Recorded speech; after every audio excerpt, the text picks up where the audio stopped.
Alors tout le monde est à la recherche de cette vie heureuse. Tout le monde est à la recherche du bonheur. Et chacun a sa conception du bonheur et quelquefois même de la réussite. Quand je dis chacun, tout dépend de nos convictions religieuses, de notre croyance. En tout cas, ce qui m'importe ici, c'est de parler en tant que croyant musulman, et je m'adresse à des croyants musulmans. On va donner quelques clés afin de pouvoir goûter à la félicité, à la réussite et au bonheur. As-sa'ada fi dunya wal akhirah bi'idhnillahi tabaraka wa ta'ala wa billahi tawfiq. On ne va pas s'étaler en citant sans exemple ou alors en donnant 100 clés, mais ça va tourner, cette intervention va tourner autour de 3 clés qui sont indispensables en tout cas. Il y a d'autres clés, il y a d'autres éléments, il y a d'autres paramètres qui rentrent en compte en dehors de ces clés-là afin de goûter au bonheur. Mais en tout cas, on ne peut se passer de ces 3 clés. C'est impossible. Celui qui prétend vouloir goûter au bonheur éternel en se passant de ces 3 clés que je vais vous donner ou d'une de ces 3 clés, eh bien il se trompe complètement. Je me répète, je parle en tant que croyant musulman. Après, libre à chacun de croire à ce qu'il veut et d'avoir sa conception du bonheur comme bon lui semble. Mais en tout cas, nous, on a notre conception du bonheur et cela est vérifié dans la vie de tous les jours. Quand on est croyant et qu'on met en application ces clés, eh bien on ressent le bonheur. Et on peut traduire le bonheur par un sentiment. C'est un sentiment, bien sûr, le bonheur, puisque ce sentiment réside dans le cœur. On le sait toutes et tous, on ressent quelque chose dans le cœur quand on est heureux. Donc c'est un sentiment. Le bonheur, c'est un sentiment intérieur qui se manifeste par le calme de l'esprit. C'est ce que tout le monde cherche. Souvent, quand tu dis à des parents, voilà est-ce que ça va, et quand les parents nous disaient, à l'époque, même jusqu'à aujourd'hui, les personnes plus âgées ont l'habitude de répéter cette même phrase. Quand on leur dit est-ce que ça va, qu'est-ce que tu souhaites, ils disent, on veut quoi? L'ahna. C'est ça? L'ahna, parce que ça n'a pas de prix. Tu peux avoir de l'argent, tu peux avoir ce que tu veux, mais si tu n'as pas l'ahna, si tu n'as pas cette tranquillité, bien tu n'as rien. Et c'est pour cela que le bonheur, c'est un sentiment intérieur qui se manifeste par le calme de l'esprit, la tranquillité de l'âme et du cœur. Et cela est propulsé par la puissance de l'iman, la foi. Et quand tu as goûté au bonheur, ce bonheur que je viens de vous expliquer, le calme de l'esprit, la sérénité du cœur, la sérénité de l'âme, wallahi, tu n'as plus rien à envier à qui que ce soit, qu'il soit riche ou pas, fort ou pas, puissant ou pas, connu ou pas. Parce qu'il faut savoir une chose, le bonheur éphémère, tu peux l'acquérir à travers des biens mondains éphémères. C'est possible. À travers l'argent, à travers ici le fait que tu sois connu, à travers un poste, à travers un... Mais il faut bien comprendre, c'est un bonheur éphémère qui disparaîtra quand tes biens de ce bas monde disparaîtront. Kullu man alayha fan. Et tout ce qu'il y a sur la surface de la terre est voué à éphémérité. Donc ton bonheur ne perdurera pas. Puisque tu as basé ton bonheur sur une chose éphémère, l'argent. Ça va rester l'argent? Est-ce que tu prendras juste 1 euro avec toi dans la tombe? Est-ce que juste la clé de chez toi, il y a un intérêt que tu la prennes avec toi dans la tombe? Donc tu as basé ton bonheur sur une cause éphémère, ton bonheur ne sera qu'éphémère. Mais la vraie réussite, le vrai bonheur, la vraie vie heureuse réside dans ce qui n'est pas éphémère. Et ce bonheur-là ne s'achète pas, mais il se gagne. En gagnant l'amour de celui qui accorde le bonheur à qui il veut, quand il veut, Allah subhanahu wa ta'ala. Donc le bonheur éternel, parce que c'est un bonheur éternel. Le croyant qui a goûté à ce bonheur-là sera heureux, on est bien d'accord, ici-bas, mais aussi dans le delà. Puisqu'Allah subhanahu wa ta'ala aura été satisfait de lui, et Allah azza wa jal, de par sa miséricorde et sa compassion et sa justice, aura placé le bonheur dans son cœur ici-bas, et s'il a mérité le bonheur ici-bas, il goûtera au bonheur dans le delà. Jaza'an wifaqa. Tu as travaillé, tu as mérité le bonheur ici-bas, Allah azza wa jal te rétribuera par le bonheur éternel. C'est pour cela que nous, en tant que croyants, on a cette conception du bonheur. C'est un bonheur qui n'est pas éphémère, mais c'est un bonheur éternel. Et wallahi wa rabbil Kaaba, Il suffit d'aller regarder à droite et à gauche, devant et derrière nous. À travers notre petite expérience, je ne dis même pas à travers celles et ceux, les histoires de celles et ceux qui nous ont précédés, hein, mais juste à travers notre petite expérience autour de nous, regardez. Ceux qui sont dans la voie de l'illicite, dans le haram, dans l'argent illicite, loin de la prière, loin de la religion, loin de... Bien que quand on voit de manière apparente, ils n'ont rien à envier à personne. Souvent, ils ont des belles maisons, ils ont de l'argent, ils ont tout pour être heureux. Et ils sont heureux quelquefois de manière apparente. Mais on a dit que le bonheur, c'est un sentiment intérieur. Et wallahi, tu peux paraître être le plus heureux et le plus riche et le plus beau si tu n'as pas la richesse intérieure et le calme de l'esprit, le calme du cœur, la sérénité du cœur. Si tu n'as pas ce bonheur, cette tranquillité intérieure, tu n'as rien, et on le sait. Et ô combien de riches se sont suicidés, puisqu'ils se sont dit, j'ai de quoi assouvir mes besoins, mes envies. Je peux acheter ce que je veux pour être heureux. Le but quand on veut avoir de l'argent, quand on veut avoir le pouvoir, c'est pourquoi? Le but c'est quoi? C'est avoir du plaisir pour être heureux. Mais quand il a tout cela, et qu'il se dit, je peux même aller sur la lune si je veux, j'ai tellement d'argent, je fais ce que je veux, je peux organiser ce que je veux, je peux avoir ce que je veux, je peux acquérir ce que je veux, mais il sent toujours un vide. Bien, il se rend compte, bon gré mal gré, qu'en fait le vrai bonheur, ce n'est pas ce qui est palpable physiquement à travers les richesses et les biens d'ici-bas, mais c'est le sentiment intérieur qui se manifeste par un calme de l'esprit, un repos de l'âme, une tranquillité du cœur. Et cela ne peut être propulsé que par la puissance de l'iman, de la foi. Alors il y a plusieurs éléments pour acquérir le bonheur de manière générale. Nous, en tant que croyants musulmans, on dira c'est la religion. Mais il faut pousser un peu plus loin et chercher à savoir quelles sont les clés les plus importantes pour goûter à ce bonheur. De manière quotidienne, chaque jour, matin, midi et soir. Que ça ne soit pas ponctuel, mais que tu vives heureux. Bien sûr, on se comprend. Il y aura des moments de tristesse, il y aura des moments de douleur, il y aura des moments, il y aura des malheurs dans la vie. C'est sunnatullah. Ça, c'est le décret d'Allah subhanahu wa ta'ala. Allah azza wa jalla a dit au prophète alayhi salatu wa salam dans le Coran, wa la taku fi dayqi mimma yamkurun, inna Allaha ma'a alladhina attaqaw. Et ne sois pas, wa la taku fi dayqi mimma yamkurun. N'est pas ce sentiment d'angoisse. Faut pas avoir cette poitrine serrée, être mal, être gêné à cause de ceux qui complotent contre toi. Allah est avec ceux qui le craignent. Et Allah est avec les bienfaisants. Allah s'adresse à qui? Au prophète alayhi salatu wa salam. Le prophète a pleuré quand son fils est décédé. Et il a rappelé que c'est une miséricorde de la part d'Allah. Donc c'est tout à fait normal d'avoir ces moments de joie, de tristesse, de réussite, d'échec. Allah nous dit dans le Coran, et c'est ainsi que nous faisons alterner les jours. Un jour pour toi, un jour contre toi. Un jour bon, un jour mauvais. Un jour de joie, un jour de tristesse. Mais le croyant, eh bien c'est pertinemment que ces épreuves eh bien, seront une source de bonheur au jour de la résurrection. Et que ce n'est que passager. Et il ne dépasse pas les limites en se plaignant d'Allah, mais il se plaint auprès d'Allah en étant satisfait de ce qui lui arrive. Et il sait pertinemment que toute épreuve qui le touche, eh bien c'est une expiation des péchés et c'est une purification pour lui ici-bas et dans le delà, et sûrement qu'Allah subhanahu wa ta'ala lui a évité pire.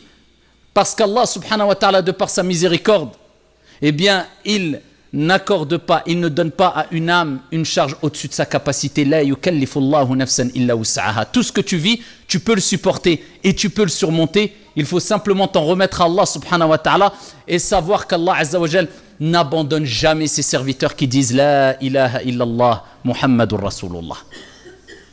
Parmi les clés du bonheur, et on va les citer par ordre de priorité, il y a 3 clés. On entend souvent parler, mais est-ce qu'on les a bien saisies? Je ne vais pas m'attarder des heures, mais simplement, il est important de comprendre l'importance et la valeur de ces clés-là. Il y a ad-du'a. Ensuite, un degré au-dessus de du'a, il y a ad-dhikr, l'évocation. Ensuite, un degré au-dessus de l'évocation, il y a as-salah, la prière. Pourquoi ad-dhikr au-dessus de l'invocation? Pourquoi la prière au-dessus du dhikr? On va le voir, incha'Allah. Nous avons dit précédemment que si tu veux le bonheur éternel, il faut le gagner, il ne s'achète pas. Et comment on le gagne? En gagnant l'amour d'Allah Azza wa Jal. Et comment on gagne l'amour d'Allah Azza wa Jal? Wa ma khalaqtul jinna wal insa illa liya'budun. Allah Azza wa Jal il nous dit dans le Coran, je n'ai créé les djinns et les hommes que pour m'adorer. C'est à travers son adoration. Et il n'y a pas d'action à travers laquelle le serviteur se rapproche le plus d'Allah subhanahu wa ta'ala et est le plus aimé par Allah subhanahu wa ta'ala, comme il est relaté dans le hadith divin, que ce par quoi Allah Azza wa Jal, ou que à travers les actes qu'Allah subhanahu wa ta'ala lui a ordonné de faire, les obligations. As-salah, as-siyam. Ça ne sert à rien de se préoccuper de ce qui est surérogatoire alors que tu n'excelles pas dans ce qui est obligatoire. Allah Azza wa Jal te rappelle que les actions qui te rapprocheront le plus d'Allah et te permettront de gagner l'amour d'Allah, imagine-toi, Allah t'aime. Et quand Allah t'aime, tu es un allié d'Allah. Et quand tu es un allié d'Allah, de quoi crains-tu? Qu'est-ce qui va te détourner du bien après cela? Allah veut ton bien. Khalas. Mais cet amour-là, il se gagne à travers ce que Allah t'a ordonné de faire. Concentre-toi par ce qui est obligatoire. Et c'est ce qui nous désole aujourd'hui. Tu verras peut-être une personne polémiquer des heures. Une personne apprendre la science pendant des heures chaque jour. Une personne parler et exhorter les gens pendant des heures. Mais la base, il ne l'a même pas. قَدْ أَفْلَحَ الْمُؤْمِنُونَ الَّذِينَ هُمْ فِي صَلَاتِهِمْ خَاشِعُونَ. Allah dit, certes, ont réussi les croyants. Qui sont, ya Allah, ces croyants-là qui ont réussi, ils ont gagné ça et stop, classe. Celles et ceux qui sont humbles, qui ont cette concentration dans la prière. Cette personne qui va fournir énormément d'efforts dans des domaines, dans des sujets, alors que as-salah, il la bâcle et il fait peut-être la prière de l'hypocrite. Vous voyez l'importance de les priorités, al-awlawiyat. Concentre-toi par ce qui est accessible par toutes et tous. Parce que vous ne trompez pas. Allah subhanahu wa ta'ala, par sa miséricorde, il ne veut pas priver ses serviteurs du paradis, des meilleurs degrés au paradis. Simplement parce qu'un de ses serviteurs a moins d'intelligence que l'autre, a moins de capacité que l'autre, Non, il nous donne des moyens pour gagner le paradis, les plus hauts degrés du paradis, ici, et il nous donne ces moyens-là pour que ça soit accessible à toutes et à tous. As-salah. Donc quelqu'un qui prie avec concentration, alors en respectant la prière, qui vit avec la prière, wallah, il est meilleur auprès d'Allah Azza wa Jal que celui qui exhorte toute la journée je ne sais combien de personnes alors qu'il bâcle sa prière à côté. Donc vous voyez, c'est pas tout dans le paraître, mais tout est dans le paraître auprès d'Allah Azza wa Jal. Quand tu es en intimité avec Allah, comment tu pries? Quand personne te voit, quelle est ton intention quand tu donnes l'aumône? Quel khair tu fais? En tout cas, parmi les clés du bonheur, il y a ad-du'a. Ad-du'a, pourquoi ad-du'a? Parce que c'est une ibada. Et Allah nous a créés pour l'adorer. Et Allah subhanahu wa ta'ala et son prophète alayhi salatu wa salam ont rappelé que ad-du'a huwa al-ibada. Comme le prophète alayhi salatu wa salam l'a dit, ad-du'a huwa al-ibada. Allah nous a créés pour l'adorer, mais il nous rappelle que l'adoration même, c'est ad-du'a. Parce que tu concrétises le tawhid, l'unicité d'Allah, c'est pourquoi Allah nous a créés à travers le dua. Tu ne demandes pas à Foulen, mais tu demandes à Allah. Tu espères pas de Foulen, mais tu espères d'Allah. Tu attends la réponse, non pas de Foulen, mais d'Allah. Tu places ta confiance en Allah Azza wa Jal et pas à Foulen et la akhiri. Donc tu t'en remets toujours à Allah subhanahu wa ta'ala. Tu demandes à Allah, tu espères d'Allah subhanahu wa ta'ala et tu patientes. Parce que le croyant qui fait de dua, il se doit de patienter. Comme le prophète alayhi salatu wa salam a dit, Allah exauce les invocations tant que le serviteur ne se précipite pas en désespérant de l'exaucement. Oh, j'ai invoqué pendant tel et tel jour, telle et telle semaine, et Allah n'a pas accepté mon invocation. Alors que peut-être, juste quand il a dit cela, Allah allait accepter son invocation. C'est pour ça qu'Omar ibn al-Khattab et d'autres compagnons disaient, nous, on ne se préoccupe pas de quand et comment la dua va être exaucée, mais comment invoquer Allah subhanahu wa ta'ala. Eux, ce qu'ils voulaient, c'est pas est-ce qu'Allah va accepter mon invocation? Non, comment j'invoque Allah? En me concentrant, en ayant un cœur présent, car le prophète alayhi salatu wa salam a dit Allah n'accepte pas l'invocation venant d'un cœur inattentif.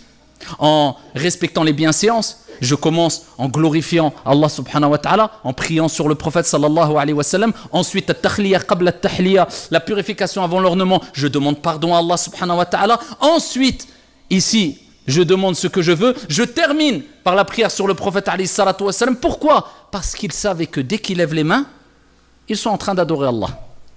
qu'Allah a accepté ton invocation ou pas, tu as adoré Allah subhanahu wa ta'ala. Ad-du'a huwa al-ibada. Et votre Seigneur a dit, invoquez-moi, j'accepterai votre invocation. Innal ladhina yastakbiruna an ibadati. Donc Allah azza wa jalla a dit, quant à ceux qui s'enorgueillissent, quant à mon adoration, qui ne veulent pas m'invoquer, mais comment il a appelé l'invocation? An ibadati, mon adoration. Donc Allah a appelé ad-du'a al-ibada aussi. Comme le prophète alayhi salatu wa sallam, on a dit, ad-du'a huwa al-ibada. L'invocation, c'est l'adoration même. Alors, ici, avant de parler de du'a, permettez-moi de montrer une distinction entre ad-du'a et ad-dhikr. Parce que vous savez, quelquefois on entend les invocations du soir et du matin, mais c'est du dhikr ou c'est du'a. C'est quoi? C'est l'invocation ou l'évocation? Il y a une nuance entre les deux, mais ils se rejoignent. On appelle le dhikr, le rappel, tout ce qui nous permet de nous rapprocher d'Allah subhanahu wa ta'ala. Tu penses à Allah, tu es dans le dhikr. Tu évoques Allah, tu es dans le dhikr. Tu pries, tu es dans le dhikr. Tu fais du tasbih, tu es dans le dhikr. Tu fais du'a, tu es dans le dhikr. Ça, c'est son sens général. Et Allah azza wa jalla nous a appelés à l'évoquer énormément, comme on le verra par la suite. Mais ad-du'a, ici, pourquoi le dhikr est appelé ad-du'a aussi? Du'a, on sait, c'est l'invocation. Tu demandes, c'est une demande, talab. Ya Allah, je veux ça. À partir du moment où tu demandes, tu es dans l'invocation. Et le dhikr, c'est l'évocation. Mais le dhikr est appelé aussi invocation. Pourquoi? Dans des hadiths, le prophète alayhi salatu wassalam, par exemple, quand il parle du jour de Arafat, il dit la meilleure des du'a, c'est du'a le jour de Arafat. Et la meilleure des du'a, des choses que j'ai dites moi et les prophètes qui m'ont précédé, c'est quoi? C'est quoi? La ilaha illallah, wahdahu la sharika lah, lahul mulk wa lahul hamd wa huwa ala kulli shay'in qadir. Le prophète l'a appelé du'a. Elle est où la du'a dans ce dhikr? Pourquoi le prophète l'a appelé du'a? C'est un dhikr ou c'est une du'a? C'est une évocation ou c'est une invocation? C'est un dhikr, c'est pas une du'a, c'est pas une demande. Tu fais un dhikr, tu glorifies Allah. Mais pourquoi il l'a appelé invocation? Parce que tout dhikr qui implique l'espérance de l'exaucement d'une invocation est considéré comme une du'a. D'accord? Par exemple, le prophète alayhi salatu wa sallam nous dit, celui qui dit 100 fois par jour Subhanallahi wa bihamdih, gloire à Allah et louange à Allah, ou bien gloire et pureté à Allah subhanahu wa ta'ala, se verra pardonner tous ses péchés, même s'ils sont aussi nombreux que l'écume de la mer, rapporté par Muslim. Donc toi, quand tu fais de dua, en général, tu demandes quoi à Allah? Qu'Allah pardonne tes péchés. Mais quand tu as entendu ce hadith-là, tu vas faire du dhikr ou tu vas faire une dua? Tu vas faire du dhikr, tu vas glorifier Allah, on est d'accord, tu vas dire Subhanallahi wa bihamdi. Elle est où la demande? Il n'y a pas de demande là directe. Mais tu fais ce dhikr 100 fois parce que tu espères quoi? Le pardon d'Allah subhanahu wa ta'ala. Donc à travers ce dhikr, c'est comme si tu demandais à Allah de te pardonner. Voilà pourquoi le dhikr est appelé aussi ad-du'a. Tout dhikr qui implique l'exaucement d'une demande ou d'une espérance quelconque est quelque part aussi une du'a. Voilà pourquoi le prophète alayhi salatu wassalam, quand il parle de dhikr dans certains hadiths, il le nomme ad-du'a. Et voilà pourquoi il n'y a pas de mal d'appeler du dhikr ad-du'a. Et c'est pour ça qu'on dit les invocations du soir et du matin, alors que la plupart ce n'est pas des demandes, mais ici c'est du dhikr, c'est de l'évocation, c'est de la glorification. Nous glorifions Allah subhanahu wa ta'ala. Donc ici quand on parle de la dua, on sait très bien que le bonheur même éphémère, il se gagne à travers la demande. Je veux de l'argent, je veux un travail, je veux ceci, cela, et pour cela tu dois avoir un contact avec les gens et tu dois leur demander. Tu dois ici présenter ta candidature, tu dois espérer quelque chose, une réponse des gens, etc. Ça c'est pour le bonheur qui existe soit, mais qui est éphémère. Donc a fortiori, si tu souhaites le bonheur éternel, il faut demander à celui qui est en capacité de te donner ce bonheur éternel. Donc il faut le demander à Allah. Donc ça passe par la demande, c'est logique. Toute chose que tu veux acquérir passe par une demande quelconque. Que dire du bonheur éternel? Ça passe par la demande. Pour ça le prophète alayhi salatu wassalam, il nous dit de demander le paradis. Il dit quand vous demandez le paradis, demandez le degré le plus haut du paradis qui est le firdaus. Donc Allah nous demande de demander le paradis. Et plus que cela, même le paradis et l'enfer, on fait dua. Et celui qui demande à Allah subhanahu wa ta'ala de lui accorder le paradis 3 fois, le paradis, eh bien, invoque Allah azza wa jal en ta faveur. Oh Allah, accorde-lui le paradis. Et celui qui demande protection contre l'enfer à 3 reprises, eh bien, de même l'enfer, demande à Allah de te préserver de l'enfer. Donc, on voit l'importance de, ici, ad-du'a. Et ad-du'a, bien sûr que ça apporte un bonheur éternel dans l'au-delà à travers ces demandes de l'au-delà. Et c'est pour cela qu'il ne faut pas se tromper aussi. Il n'y a aucun problème. Il y a une minorité de savants, à titre d'exemple, qui disent que dans la prière, on ne doit pas faire de demande autre que le dhikr et la récitation du Coran. Parce qu'ils disent que ça rentre dans le fait de parler dans la prière. La grande majorité, ils ont leurs preuves. Ils disent bien sûr, tu peux faire des demandes. D'accord ? Il n'y a pas de problème à cela. Mais en tout cas, la dua doit se faire tout le temps, à tout moment. Et celui qui veut acquérir le bonheur dans l'au-delà, il invoque Allah subhanahu wa ta'ala pour l'au-delà. Et il est important de multiplier plus les invocations pour l'au-delà que la vie d'ici-bas. Pour ça, quelquefois, on se trompe. On dit, c'est bien, je fais des duas, je demande des choses à Allah ici-bas, et c'est une ibada, et c'est bien. Mais il ne faut pas se perdre. Est-ce que pour nous, le plus important, c'est l'au-delà ou la vie d'ici-bas? Normalement, ça doit être l'au-delà. La vie d'ici-bas, elle est minime. 60, 70 ans, 100 ans, 110 ans. Et après, l'au-delà, c'est éternel. Donc, c'est plus logique qu'on demande plus à Allah subhanahu wa ta'ala des biens dans l'au-delà que ici-bas. Le paradis éternel que le paradis, entre guillemets, terrestre. Donc, ne vous trompez pas et n'oubliez jamais d'invoquer plus Allah subhanahu wa ta'ala pour avoir des bienfaits dans l'au-delà que ici-bas. Ça ne veut pas dire qu'on ne doit pas invoquer Allah azza wa jal pour des bienfaits d'ici-bas. Ça ne veut pas dire que ad-du'a est réservé pour le bonheur dans l'au-delà. Ad-du'a provoque la réussite, al-faraj, la dissipation des tristesses et des angoisses et des problèmes même ici-bas, à titre d'exemple. Et ça, c'est un des secrets de du'a. Et ça nous rappelle la puissance de du'a. Il y a le fait d'invoquer Allah directement. Il y a Allah, tu demandes à Allah. On va parler de quelques instants ou quelques moments propices à l'exaucement de l'invocation. Mais il y a une autre manière qui est subtile et qui est très puissante. C'est ce qui est rapporté dans le hadith rapporté par Al-Bukhari. Vous connaissez sûrement le hadith. Il y a 3 personnes qui se sont retrouvées bloquées dans une grotte. Et imaginez-vous, retrouvées dans une grotte, au loin, dans une plaine ou je ne sais où, personne à droite, à gauche, pas de téléphone à l'époque, rien. Comment ils vont faire? Un rocher, ici, a fermé l'entrée de la grotte, bloqué. Donc, qu'est-ce qui est en face d'eux si ce n'est Al-Maut, la mort? Mais quand tu as la conviction que quand toutes les portes se ferment, il reste une porte qui restera toujours ouverte et qui est « Watawakkal ala al-hayy alladhi la yamut » et place ta confiance en le vivant qui ne meurt jamais, Allah subhanahu wa ta'ala, eh bien, quand tu auras cette conviction-là face aux épreuves, eh bien, tu verras. Tu verras que les portes s'ouvriront bi'idhnillah azza wa jal. Allah fait ce qu'il veut quand il veut et Allah est capable de toutes choses. C'est une question de yaqin, de certitude, de tawakkul, confiance en Allah azza wa jal, et tu manifestes cette confiance et cette certitude normalement dans ces moments-là à travers ad-du'a. Parce que qu'est-ce que tu vas pousser la pierre? Tu vas faire l'écho, tu vois, il faut faire les causes dans l'islam. Tu peux pas. Tu vas faire quoi? Ad-du'a. Demande à Allah subhanahu wa ta'ala. Vous voyez que c'est un moyen dont on ne peut pas se passer normalement. Le croyant ne peut pas se passer de la demande. Et ici, qu'est-ce qu'ils ont fait? Alors, il y a une première personne qui a invoqué Allah azza wa jal en disant « Ya Allah, un jour, j'ai fait telle et telle chose. » Il a rappelé qu'un jour, alors qu'il était proche de ses parents qui étaient très âgés, regardez les actions que faisaient les pieux et les vertueux, eh bien, il a pris du lait et il est parti à côté de ses parents pour leur donner à boire de lait, ses parents qui étaient très âgés, et ils se sont endormis. Et qu'est-ce qu'il a fait? Eh bien, il est parti paître ses bêtes et ensuite il est revenu et il est resté toute la nuit au chevet ou au proche de ses parents afin que, ici, s'il se réveille, eh bien, il leur donne à boire du lait. Toute la nuit avec son bol de lait comme ça. Nous, juste patienter 10 minutes, j'ai pas le temps, Allah ya'oun.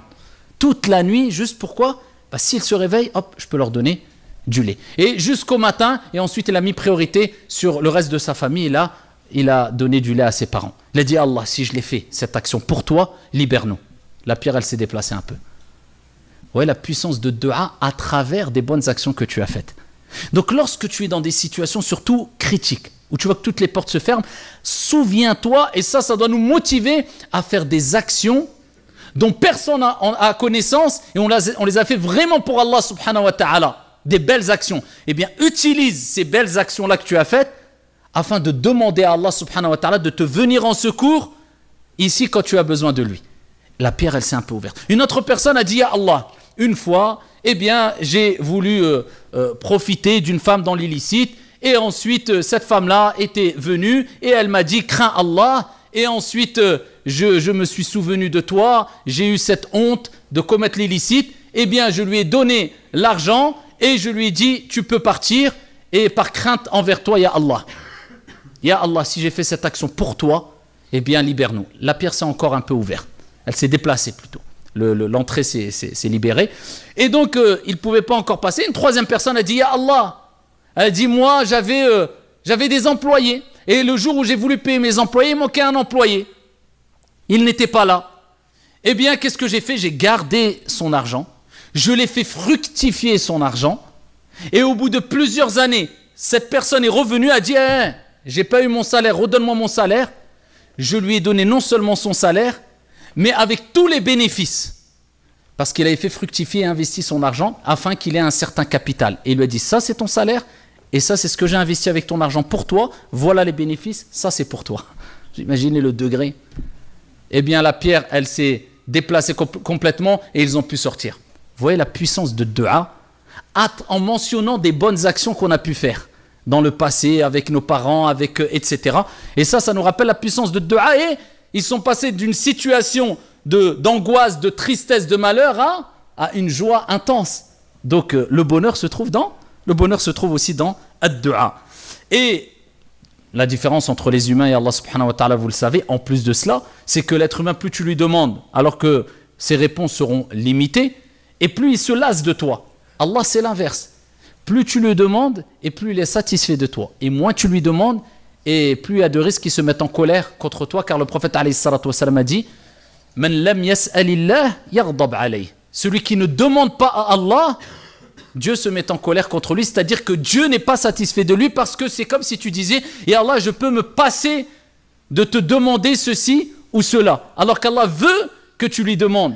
Allah, il veut que tu lèves tes mains. Allah, il veut que tu sois dans une situation où tu pleures, où tu n'en peux plus, et tu pleures et tu invoques Allah Azza wa Jal. Eh bien là, c'est un moment où l'invocation est propice d'être exaucée bi'idnillahi tabaraka wa ta'ala. Wa idha sa'alaka ibadi anni fa inni qarib. Ujibu da'wat ad-da'i idha da'an. Allah, il dit, quand mon serviteur t'interroge sur moi, il n'a pas dit, dis-leur que. Il répond directement à Allah, je suis tout proche. J'accepte. Je réponds à l'invocation de celui qui me demande. Allah, il accepte les invocations.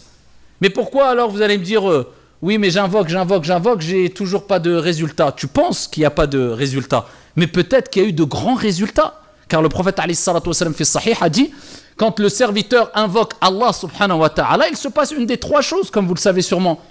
Soit l'invocation est acceptée, soit la deuxième des choses, il devait arriver un malheur, et par la cause de ta dua, Allah Azza wa Jal a écarté le malheur de ton chemin.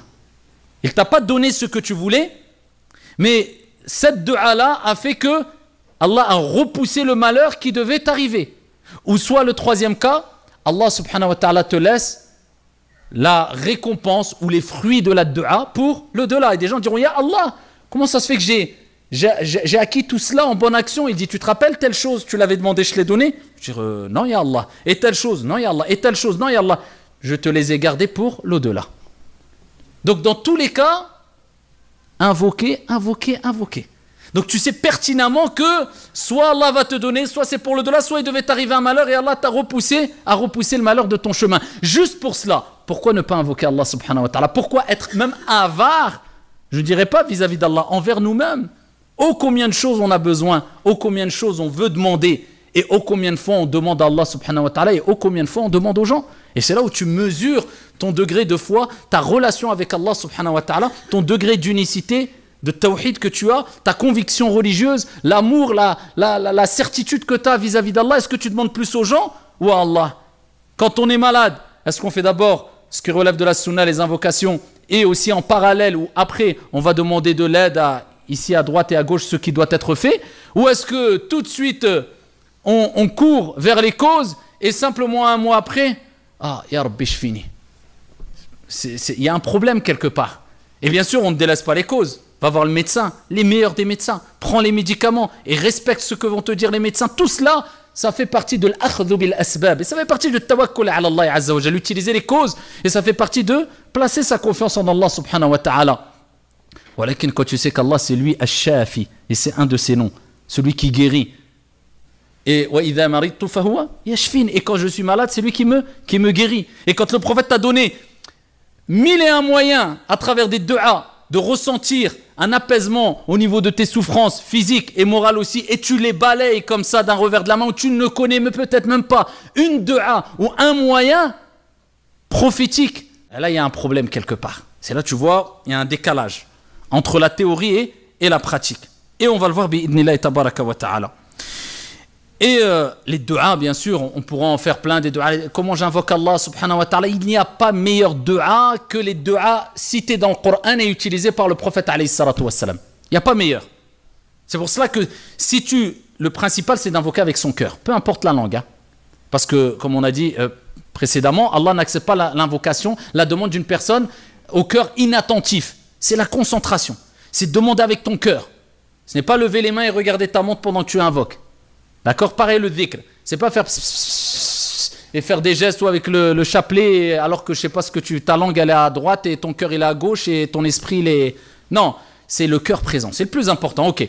Mais les meilleurs des du'as restent les du'as qui sont dans le Coran et cités par le prophète alayhi salatu wassalam. D'ailleurs, ça nous facilite énormément. Vous voulez la meilleure des invocations? Le prophète a rappelé c'était laquelle? Vous voulez l'invocation la plus complète que le prophète répétait le plus souvent? Le prophète l'a mentionné. Accessible à toutes et à tous. L'invocation la plus complète, et comme l'a dit Aïcha radiyallahu anha wa arda, que le prophète alayhi salatu wassalam répétait le plus souvent, c'est quoi? Alhamdulillah, masha'Allah. Rabbana atina fid dunya hasana wa fil akhirati hasana wa qina adhaban nar. Il y a tout. Vous voyez que Allah a rendu l'islam et le paradis accessible à toutes et à tous. Tu n'as pas besoin d'être un alim. Et pourquoi le savant, il comprendra ce qu'on n'a pas compris, donc il va rentrer plus facile au paradis. Non, non, non, non. Il y a des moyens pour rentrer facilement au paradis. Des moyens accessibles pour toutes et tous pour vivre le bonheur. Donc c'est cette invocation. Donc dans tes prières, dans tes soujouds, dans la vie de tous les jours, répète beaucoup cette invocation. Et la meilleure des invocations, comme l'a rapporté le prophète alayhi salatu wassalam, c'est laquelle? Allahumma inni as'aluka al-afwa wal-afiyah. Dans une version fi dini wa dunyai, fi dunya wal akhirah, al-mu'afa, plusieurs versions. La plus simple. Allahumma inni as'aluka, oh Allah je te demande, inni as'aluka al-afwa wal-afiyah. Donc al-afwa, c'est quoi? Je te demande al-afwa, c'est que tu effaces mes péchés. La purification complète. C'est pas tu me pardonnes, tu les effaces. Il n'y a plus de péché. Khalas, plus de traces. Al-afwa wal-afiyah. Al-afiyah, c'est quoi? C'est tu demandes à Allah de t'apporter la préservation, qui te préserve. C'est-à-dire qui préserve ta foi, qui préserve ton corps de toute maladie, de tout mot, qui préserve ton cœur. Donc, al-afiyah, c'est un mot qui englobe énormément de choses, c'est un mot puissant. Al-afiyah. C'est pour cela que la meilleure des invocations, c'est de demander à Allah qu'il te purifie de tes péchés et qu'il te débarrasse de tous les maux qui peuvent nuire à ton corps ou à ton cœur. Allahumma inni as'aluka al-afwa wal-afiyah. Allahumma inni as'aluka al-afwa wal-afiyah. D'accord? Pas se tromper avec Darija quand on parle dans le dialecte marocain algérien, quand on dit l'afiyah, c'est le feu. Les gens ne comprennent pas, qui n'ont pas la langue arabe, c'est al-afiyah. C'est-à-dire la préservation, la bonne santé. Si tu as la bonne santé, ton corps, ton esprit, ta foi est préservé et Allah efface tous tes péchés, qu'est-ce que tu veux de plus? La meilleure des du'as.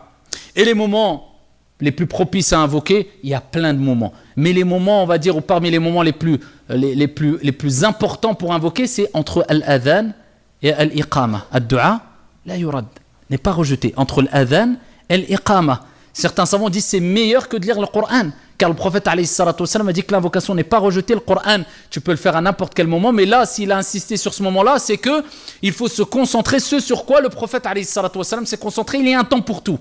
Ad-du'a entre l'adhan et l'iqama. Ici, à l'arrière, à la fin, si on traduit littéralement, de chaque prière. Les savants divergent.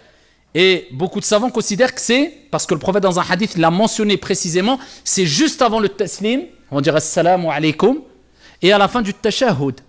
quand vous avez fini le tashahhud, Allah fil alamina innaka hamidun majid, vous pouvez faire les invocations qui relèvent de la sunna, c'est très important, comme on a dit tout à l'heure, d'apprendre les invocations que le prophète répétait, surtout qu'il répétait tout le temps, et à des moments très importants pendant ce salat.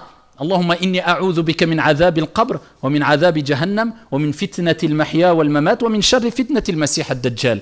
C'est de demander protection près d'Allah. Le prophète ne laissait jamais cette invocation avant le taslim, contre le châtiment de la tombe, contre le châtiment de l'enfer, contre les épreuves de la vie et les épreuves de l'antéchrist, al-Masih ad-Dajjal. Ça, apprenez-la. Vivez avec ad-du'a. Ad-du'a huwa al-ibada. Et donc, ensuite, faites des du'a, faites des invocations. Car c'est un moment où le du'a est accepté. C'est pour ça, peut-être, vous remarquez que quelquefois, peut-être dans vos mosquées ou autres, vous voyez l'imam qui va peut-être prolonger au niveau du tashahhud. Et les gens vont dire, mais j'ai eu le temps de faire peut-être 2 fois le tashahhud. Mais il fait du'a.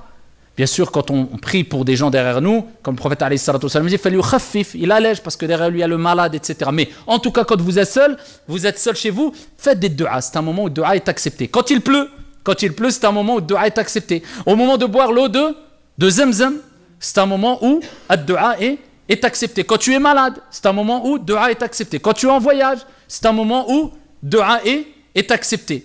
D'accord, lors des épreuves, c'est un moment où le du'a est accepté. Juste avant de commencer la prière, c'est un moment où le du'a est accepté. Il a akhiré. Donc là, je vous donne certaines bases, certaines notions. Après, à vous de voir plus ça dans les détails. Et cela, ici, est répandu. Donc, ad-du'a huwa al-ibada, les invocations. Et demandez à Allah de vous accorder le bonheur et la réussite.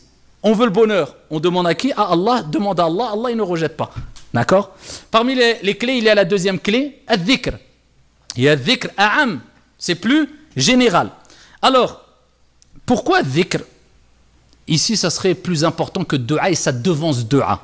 Et c'est pour ça que je vous dis, je vais vous les donner par ordre de priorité. Ad-du'a n'est pas à rejeter. Attention.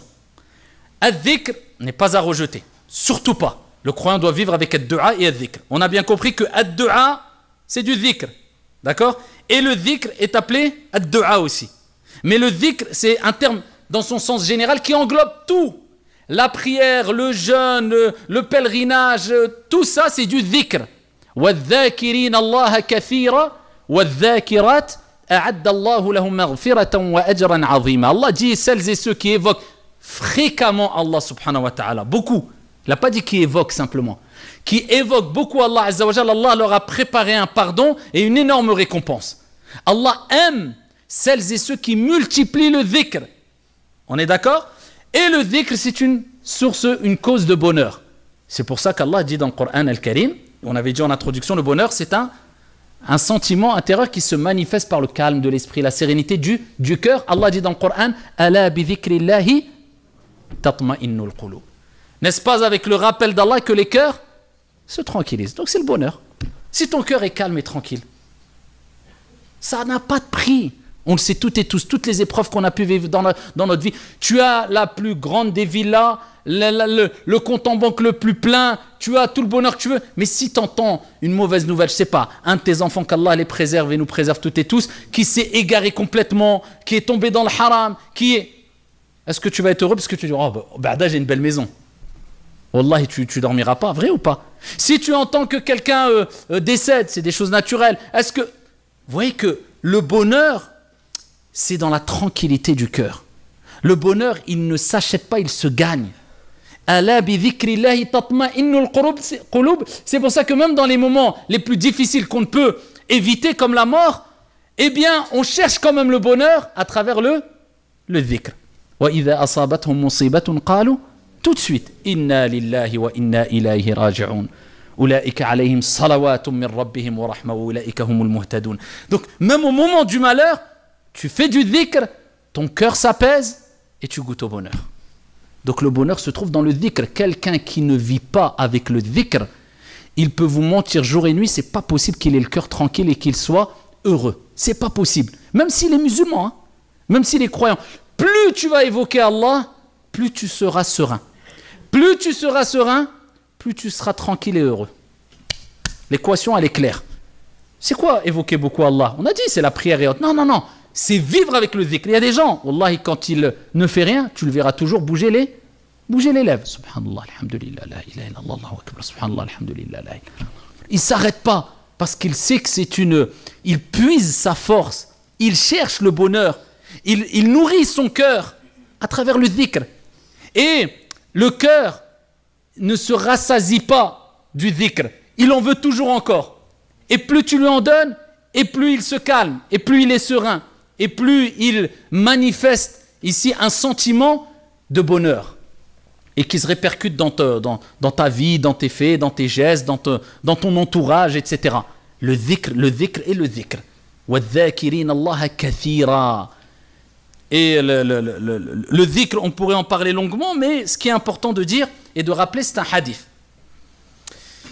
où le prophète alayhi salatu wassalam a dit, Allah subhanahu wa ta'ala a dit, Man shaghalahu dhikri an mas'alati a'taytuhu afdala ma u'ti sa'ilin. Celui qui se préoccupe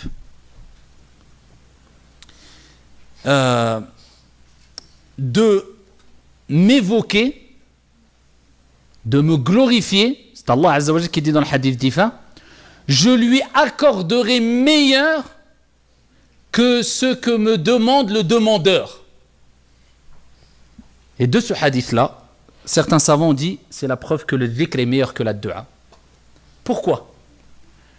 Parce que quand tu fais devancer ce que Allah aime le plus, il t'accordera ce qui est le meilleur pour toi sans que tu ne lui demandes. Car Allah sait ce que tu veux mieux que toi et mieux que qui que ce soit. Et Allah sait ce qu'il y a de meilleur pour toi. Même quand toi tu penses savoir que c'est bon pour toi, Allah sait si c'est bon ou pas. Et c'est pour cela qu'à titre d'exemple, quand on est le jour de Arafat, le prophète alayhi salatu wassalam, on en revient au hadith, a dit la meilleure des dua, c'est la dua de Arafat, alors que c'est du dhikr, on a expliqué pourquoi. Et la meilleure des paroles, des choses que j'ai dites, moi et ceux qui m'ont précédé, c'est La ilaha illallah, wahdahu la sharika lah, lahul mulk wa lahul hamdu wa huwa ala kulli shay'in qadir. Alors qu'on sait que le jour de Arafat, c'est la journée de ad-dua. Mais là, c'est comme si Allah nous disait, la meilleure des choses que tu peux sortir de ta bouche, la meilleure des choses que tu peux prononcer, le meilleur des dhikr, la meilleure des dua, c'est me glorifier à travers la parole d'unicité et préoccupe-toi que de cela et moi je sais ce que tu veux, je te donnerai. Parce que tu as mis en priorité le fait de glorifier ton Seigneur sur ton intérêt personnel à travers tes demandes pour toi. Et Allah Azza wa Jal, il voit cette préférence dans l'application, il te donnera ce que toi tu veux. Et c'est pour cela que quand toi tu es préoccupé par le Coran, par le dhikr, par la prière sur le prophète alayhi salatu wassalam, te dis pas, oh, j'ai invoqué une partie là, j'ai glorifié Allah pendant 1 heure, une demi-heure ou 10 minutes, maintenant il est temps de penser à moi. T'inquiète pas. D'où l'importance de multiplier la glorification, multiplier l'évocation et multiplier les prières sur le prophète alayhi salatu wassalam. Le reste, ne t'inquiète pas, Allah s'en charge. Après, attention, comme j'ai dit précédemment, ça ne veut pas dire qu'on met de côté de dua. Ad-dua huwa al-ibada. Mais dans le hadith, c'est quoi? Man shaghalahu dhikri.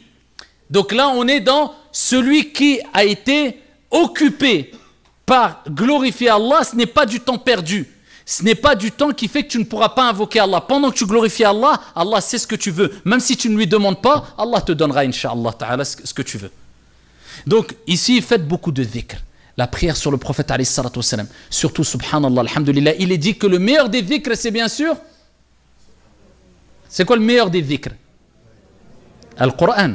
Ici, Allah il dit, c'est nous qui avons descendu le dhikr. Wa inna lahu la hafidhun, et nous en sommes garants protecteurs. Allah il appelait le Qur'an al-dhikr, le rappel. Donc le Qur'an c'est le dhikr et c'est le meilleur des dhikr parce que c'est kalamullah subhanahu wa ta'ala. Law anzalna hadha al-Qur'an ala jabal la ra'aytahu khashi'an mutasaddi'an min khashyatillah. Wa tilka al-amthal nadribuha lin-nas. Si nous avions révélé le Coran sur une montagne, tu l'aurais vu humilier, se fendre par crainte d'Allah subhanahu wa ta'ala. Une montagne pulvérisée, se fendre, c'est quelque chose de puissant, kalamullah. Donc, vivre avec le Coran, c'est vivre avec le dhikr et c'est le meilleur des dhikr. Après le Coran, beaucoup de savants disent que c'est le tasbih, subhanallah. En tout cas, on sait que les meilleures paroles auprès d'Allah Azza wa Jalla, kama ja'a fi sahih, c'est subhanallah, alhamdulillah, la ilaha illallah, Allahu akbar. Il y a plein de paroles comme cela. La hawla wa la quwwata illa billah, qui est un trésor parmi les trésors du paradis. Et celui qui multiplie la hawla wa la quwwata illa billah, Allah subhanahu wa ta'ala va changer sa situation mauvaise vers une situation meilleure. Le dhikr, c'est un monde dont on ne peut pas se départager, se défaire. On ne peut pas vivre sans dhikr. C'est impossible. Donc glorifiez énormément Allah subhanahu wa ta'ala et surtout n'oubliez pas la base, les invocations du soir et du matin. Et c'est désolant de voir des gens qui négligent les invocations du soir et du matin en pensant que c'est juste quelque chose qui, de temps en temps, mais c'est la base. C'est la base. Vous savez que le prophète alayhi salatu wassalam dit, celui qui dit 3 fois Bismillahilladhi la yadurru ma'a ismihi shay'un fil ardi wala fis sama' wa huwa as-sami'ul alim, rien ne pourra le nuire dans la journée. Est-ce qu'on dit tous les matins, on ne laisse jamais cette invocation? Et le soir aussi, Bismillahilladhi, attention, ça n'a strictement rien à voir.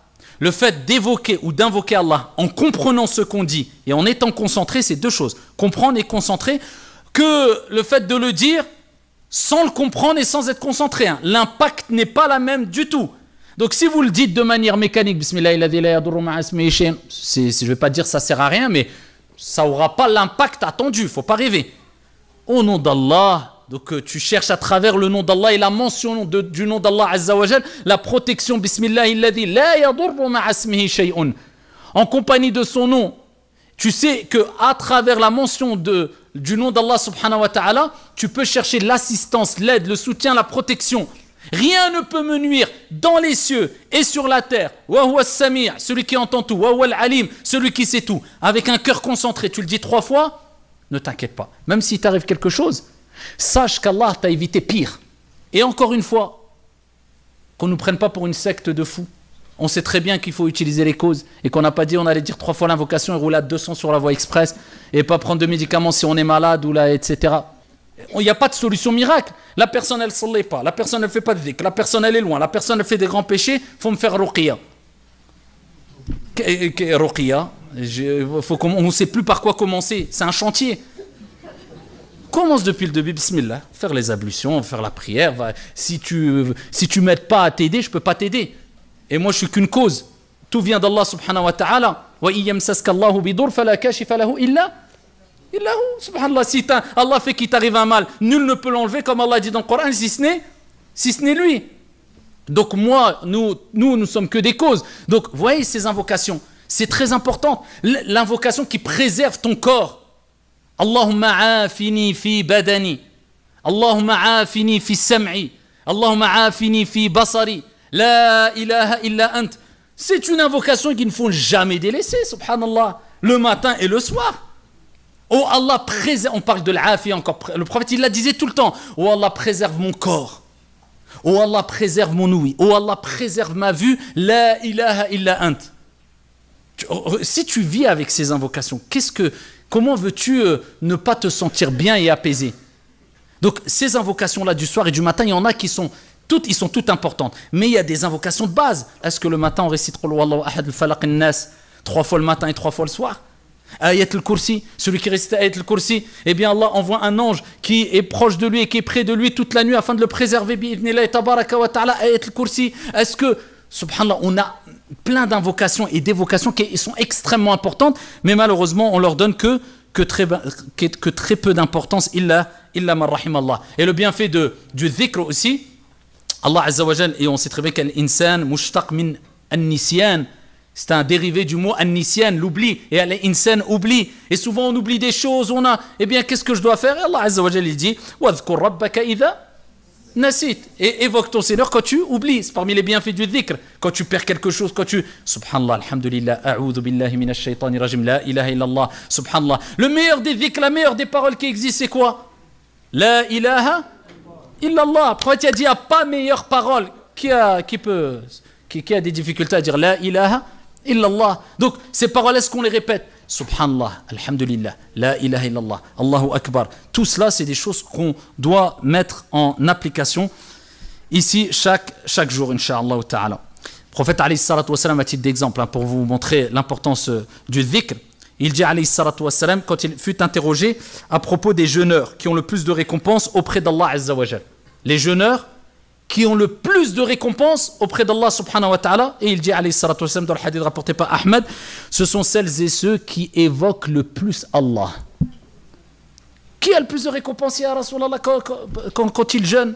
Pas dit ceux qui donnent le plus d'aumônes, ceux qui auront fait le plus de dhikr dans la journée. Subhanallah, alhamdulillah. Et c'est accessible encore à toutes et à tous. Même une femme qui est indisposée, beaucoup disent oui, mais c'est la nuit du destin, les 10 derniers jours. Tu peux faire ce qu'il y a de meilleur.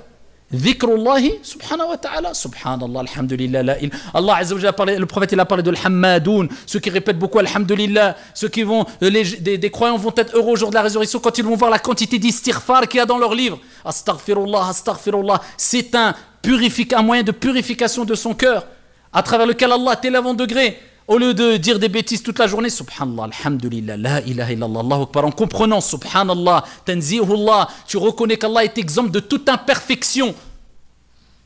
Et Allah Azza wa Jalla est parfait et complet. Alhamdulillah, preuve de reconnaissance. Ya Allah, je te remercie, je suis reconnaissant. Inda al-ibtila'at, au moment des épreuves. As-sabr wajib. La patience est obligatoire.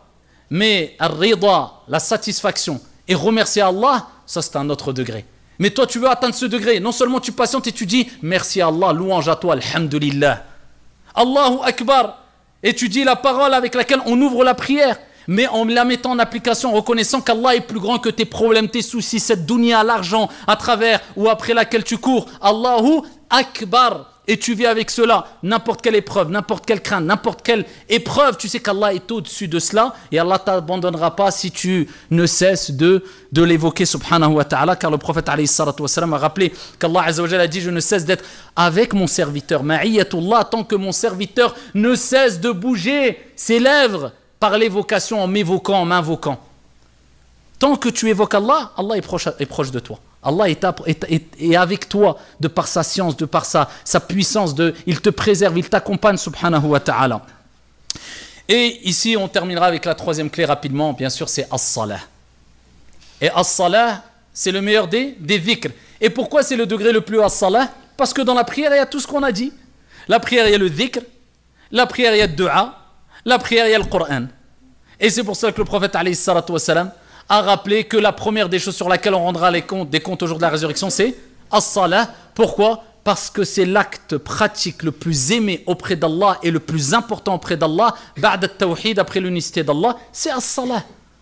Donc si tu te concentres plus sur autre chose que sur la prière, tu n'as rien compris. As-salah, c'est quoi? Inna as-salata kanat 'ala al-mu'minina kitaban mawquta, c'est de la faire à son heure. La prière, c'est une source de bonheur. Et pourquoi pas? Aïcha radiyallahu anha wa ardaha a dit, lorsque le prophète alayhi salatu wa salam était préoccupé par quelque chose ou vivait une épreuve, il accourait vers quoi? Vers la prière. Quand ils avaient des épreuves, quand ils étaient dans des moments d'épreuves, de difficultés, le prophète, il avait l'habitude de dire, il avait hâte que l'heure de la prière rentre, et il disait, Ya Bilal, arihna biha. Ya Bilal, apaise-nous avec elle, c'est-à-dire en faisant l'appel à la prière. Ils avaient atteint le degré qui est, on cherche le repos, la tranquillité et la sérénité intérieure dans la prière. Alhamdulillah. Et par contre, dans la prière, il ne faut pas que ça soit un moment de pause pour faire le point sur ta vie, parce que c'est calme. Et là, tu fais tout le bilan. Ah tiens, j'ai oublié d'acheter ça, j'ai oublié de faire... Non, c'est un moment pour faire le point sur ta foi et ta relation avec Allah subhanahu wa ta'ala. C'est maintenant que ça se passe, c'est pendant la prière. Au début, on devait faire combien de prières? 50. Si on fait le calcul, ça veut dire qu'Allah subhanahu wa ta'ala voulait qu'on passe quasiment toute notre journée en prière. 50 prières, si tu comptes 10-15 minutes par prière, les ablutions, le dhikr après. Donc en fait, on comprend que quand Allah dit « Je n'ai créé les hommes et les djinns que pour m'adorer », on comprend que la plus grande des adorations, c'est as-salah. Et on comprend le verset « Je n'ai créé les hommes et les djinns que pour m'adorer ». C'est comme s'il disait aussi que pour prier, quelque part.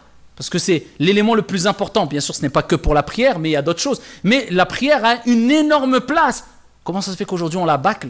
Eh bien, si tu bâcles la prière, et si tu te précipites afin de te débarrasser de la prière, eh bien, sache que ici, Allah subhanahu wa ta'ala tardera avant de t'accorder ce que tu souhaites. Et plus tu prends ton temps dans la prière, et plus ce que tu souhaites en dehors de la prière, accomplir ou autre, et plus tu as des chances que cela se réalise concrètement. Parce que tout le bonheur est dans la prière. La sérénité, toute la sérénité est dans la prière. La réussite, toute la réussite, elle est dans la prière. قَدْ أَفْلَحَ الْمُؤْمِنُونَ الَّذِينَ هُمْ فِي صَلَاتِهِمْ خَاشِعُونَ. Le bonheur, as-salah, tout, c'est dans le salah.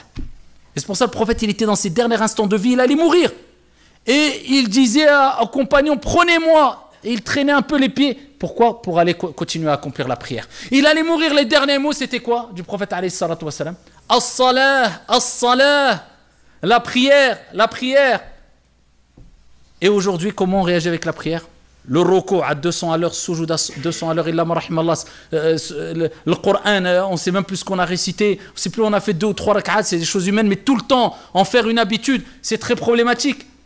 Et le prophète alayhi salatu wassalam a parlé de la prière de l'hypocrite. Et il a dit, c'est quoi la prière de l'hypocrite? Il a donné l'exemple de Salat al-Asr. Il a dit, c'est celui qui va attendre jusqu'à ce que Al-Maghrib se rapproche, il va avoir le temps, il va se lever, se précipiter pour faire la prière alors que le Maghrib est bientôt rentré. Et comme il sait que le Maghrib va bientôt rentrer, il va faire sa prière, mais en se précipitant et en évoquant que très peu Allah. Le prophète il dit en évoquant que très peu Allah, il a appelé ça la prière de l'hypocrite. Vous voyez? Donc ici, la prière c'est dua. Le prophète alayhi salatu wassalam a dit quand vous êtes dans ce sujoud, c'est le moment où vous êtes le plus proche d'Allah. Akthiru ad-dua. Augmenter les dua. Quand tu es dans ce sujoud, c'est le moment où tu es le plus proche d'Allah. Augmente les dua. Mais on précède ad-dua par quoi? Par le dhikr. Encore une fois, l'importance du dhikr. Subhana rabbiyal a'la. Gloire à Allah le Très-Haut au moment où tu as l'endroit le plus élevé de ton corps, tu le rabaisses à l'endroit le plus bas et tu rappelles que Allah c'est le plus haut. Subhana rabbiyal a'la. Et là, quand tu as dit cela, après invoque Allah Azza wa Jal. Si tu veux te satisfaire du dhikr, tu as compris. Subhana rabbiyal a'la. Dans le ruku', Subhana rabbiyal azim. Et quand tu fais ton tashahhud doucement, et quand tu fais le prophète alayhi salatu wassalam a parlé vous savez qu'il y a une personne qui était venue saluer le prophète à 3 reprises. Assalamu alayka ya Rasulallah. Le prophète alayhi salatu wassalam a dit irji' wa salli fa innaka lam tusalli. Retourne et prie, tu n'as pas prié. Il repart faire la prière, il revient voir le prophète après. Salam alayka ya Rasulallah. Le prophète lui répond, il dit retourne prier, t'as pas prié. Une 3e fois, salam alayka ya Rasulallah. Il lui dit retourne prier, t'as pas prié. Il dit ya Rasulallah, wallah, je connais que cette prière. Il dit moi, apprends-moi. Et là le prophète il lui a dit, quand tu fais ta prière, voilà comment tu pries. Il lui a rappelé que quoi? Quand tu fais le ruku', attends un instant. Et dis Subhana Rabbiyal Azim. Et ensuite relève-toi du ruku', attends un instant. Ensuite fais ta prosternation, attends at-tuma'nina. Ici là le moment d'apaisement. Et il lui a appris à faire la prière de manière apaisée. Si tu veux goûter à l'apaisement du cœur et la sérénité, la tranquillité de l'âme et du cœur, prie en étant serein et calme. Ça va se répercuter ici dans ton fort intérieur, Inch'Allah ta'ala, une répercussion ici dans la vie de tous les jours. Donc, c'est pour ça que la prière, c'est une source de bonheur. Inna salata tanha anil fahsha'i wal munkar. En plus, ça t'éloigne de tout ce qui est mal, la turpitude, etc., le blâmable. Mais c'est la prière qui est bien accomplie dans son temps avec concentration. En tout cas, on n'est pas parfait, mais essaye de faire un effort par rapport à cette prière qui est souvent malheureusement bâclée. Alors, on aurait pu parler longuement de chaque point encore, mais le but c'est, surtout qu'il fait très chaud là, le but c'est simplement de vous rappeler qu'on ne peut goûter au bonheur que si on a compris quelles sont ces clés-là, ces 3 clés principalement, à savoir ad-du'a, ensuite ad-dhikr, ensuite as-salah. Si tu préserves ces 3 clés, wallahi bi'idhnillahi tabaraka wa ta'ala, tu ne peux que goûter à l'apaisement, à la sérénité et au bonheur, incha'Allah ta'ala. Wallahu a'lam, walhamdulillahi rabbil alamin.